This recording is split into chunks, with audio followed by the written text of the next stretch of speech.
Thank you, Chair. Thank you, Dr. Tadeo, for being here again. Thank you. During the last estimates hearings, I asked some questions and your answers left me confused regarding what you gave me. I was feeling somewhat misled, potentially, because I reviewed it afterwards. I was concerned by a number of submissions made to me about the lack of fairness of the structure by which this review scheme investigates allegations of misconduct by health professionals in a Medicare context. I've since done further research into this area and looked over the transcript closely. So just to start with the transcript, the Professional Services Review Scheme was set up to review misconduct of health professionals in a Medicare context, commonly invoked where there are allegations of over-servicing or Medicare fraud. So that's correct. Isn't it true that the committee's conclusions cannot be challenged on merit as to the accuracy or completeness of the basis for the conclusions, the evidence? The committee's conclusions are made after an exhaustive and highly respectful process in which the practitioner under review gives evidence and responses in relation to potential concerns about potential inappropriate practice, whether it's in the billing of Medicare item numbers or in conduct in association with the billing.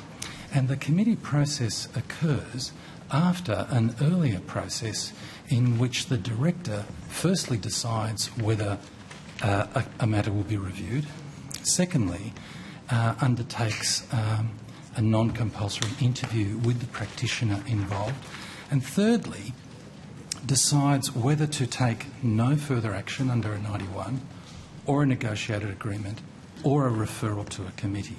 And at each of those steps, the practitioner under review is invited to make their submissions, give their evidence and respond to any preliminary concerns to potentially make those concerns go away with the additional information that comes from the practitioner's individual responses to each of those preliminary concerns. So even before the committee occurs, Senator, the practitioner has ample opportunity to respond, but at the committee stage itself, when the practitioner is reviewed by their peers, the practitioner has a great deal of opportunity to respond in as much detail as they wish about those particular concerns. So thank you for that long answer. There were a lot of words there, exhaustive evidence and so on. But the fact is you did not answer my question. My question says that isn't it true that the committee's conclusions cannot be challenged on merit, meaning as to the accuracy or completeness of the basis of the conclusions? Well, the committee is not is bound by its own obligations to the Act.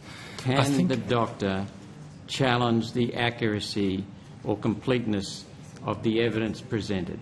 Well, the evidence is presented by the doctor in response to those questions. I think perhaps your question is, can the practitioner challenge the evidence that the committee has before it? Is that what you mean? Yes. Well, the committee issues what's called a notice to produce to the practitioner to ask the practitioner to produce documents, most typically the medical records of the patients that are being reviewed for whom the particular services may be of concern. So that evidence comes from the practitioner. And I'll say it again. The committee's conclusions cannot be challenged on merit. I'll defer you to my legal counsel, Mr Topperwein. I'm Bruce Topperwein, the Executive Officer and General Counsel of PSR. It's quite right that once a committee has gone through the whole process of providing a draft report and then a final report, that any challenge to the findings in that final report must be limited to a question of law, which includes whether they have taken into account irrelevant considerations or have not taken into account relevant considerations and have held a fair hearing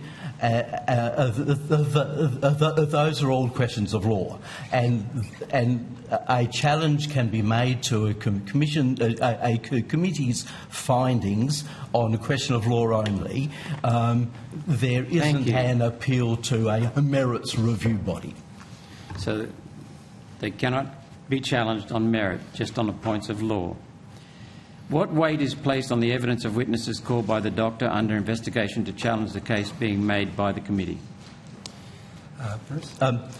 The weight that a committee will give to any evidence depends on the nature of that evidence and how credible it is, and they are matters for the committee to determine. I would add to that, Senator, that the practitioner under review is encouraged very much to bring legal representation, and support persons and witnesses are welcome. Isn't it true that the committee takes the role of both prosecutor and decider of facts that make the conclusions and recommendations of the committee? That is not true. The committee is not a prosecutor. It is an investigatory body. It investigates. And once it's finished its investigation, who does the prosecution of the case? There is no prosecution of the case. Who makes the decision? There are findings of fact made whether or not a practitioner engaged in inappropriate practice, and that is the sole duty of the PSR committee to make a finding whether or not the practitioner engaged in inappropriate practice. What the consequence of that finding is not a matter for the committee. It is a matter for a separate body called the determining authority. So I'm of the understanding that the investigation is done by the committee. Yes. And then it decides. Yes. It decides whether or not the practitioner engaged in inappropriate practice. Right. So it decides. So it does the investigation, and then it makes the verdict on its investigation. Yes. So it's investigator, policeman. No, it's also judge. It's an investigator in that it is charged with looking at whether or not the practitioner engaged in inappropriate practice. Clearly, if that's its task, it has to investigate and obtain all the evidence necessary to determine that question, which it's charged with making.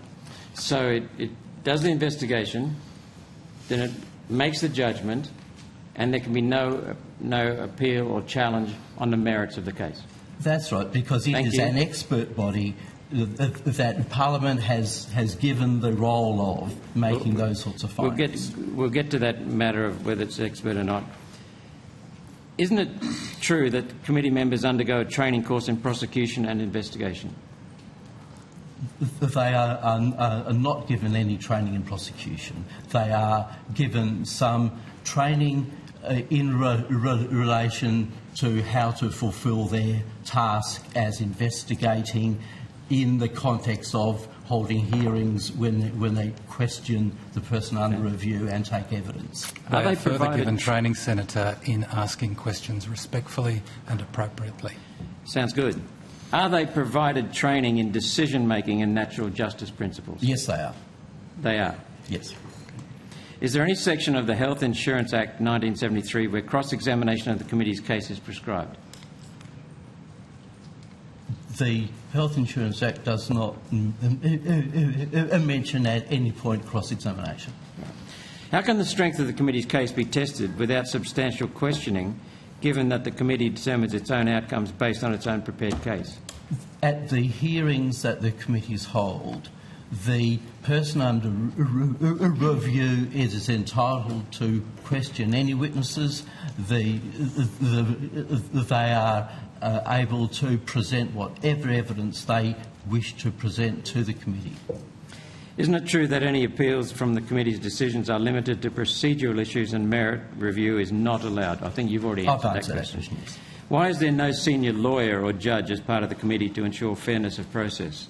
The reality is that the committee is made up of the practitioner's peers. They are all practitioners, but at the committee hearing, there are always two lawyers from PSR who are very experienced in administrative law, the rules of natural justice, to ensure that the committee hearing is conducted fairly, and the PUR, the person under review, is encouraged to engage their own lawyer to be with them throughout the whole process.